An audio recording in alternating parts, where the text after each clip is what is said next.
Hey guys, Luis Gonzalez here with the agency, back again with the market update report for August 2021. But be ready because today we're going to dive in a little deeper.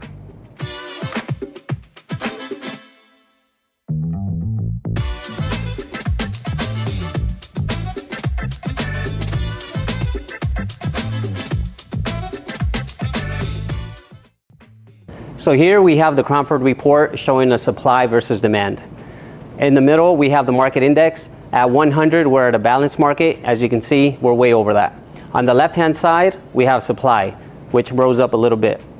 And on the right side, we have demand, which is still strong at over 100. So now let's look into the monthly median sales price.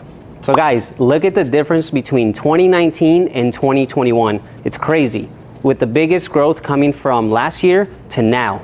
However, we are starting to level out a little bit. And now that you've seen the median sales price, now let's jump into our inventory. Right now, we're almost 12% below of what we had last year. And our biggest increase came from May of this year to now, with the majority increase of inventory coming from May until now. Supply has been increasing. However, we're still way below what we're used to, as you can see. This means supply is still not meeting demand, showing us it's still a seller's market. Now let's pull up where the inventory is coming from.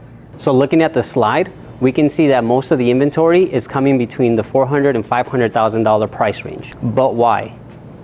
It's because most of these sellers that are putting their house on the market are move-up buyers. Move-up buyers are anyone that outgrew their home or is just ready for that next home. Now that you've seen the active supply, let's look at what's under contract. And if you didn't know, active means the house is available. Under contract means someone is buying the house, they're under contract and going through the terms and conditions. And closed means the buyer got the keys and the seller went on their merry way. From July until now, we saw a huge increase of listings on the contract. And I'm not talking about July of last year, I'm talking about like a couple months ago.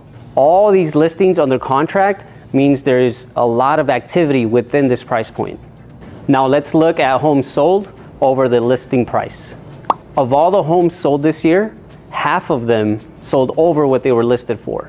This ratio is the most we've seen since 2005. So again, this means that 1 out of 2 homes is sold over their asking price. Now let's compare a normal seller's market to an extreme seller's market. So there's been a lot of changes in the last year, which has led us to an extreme seller's market. But the good news is it's slowly starting to decrease.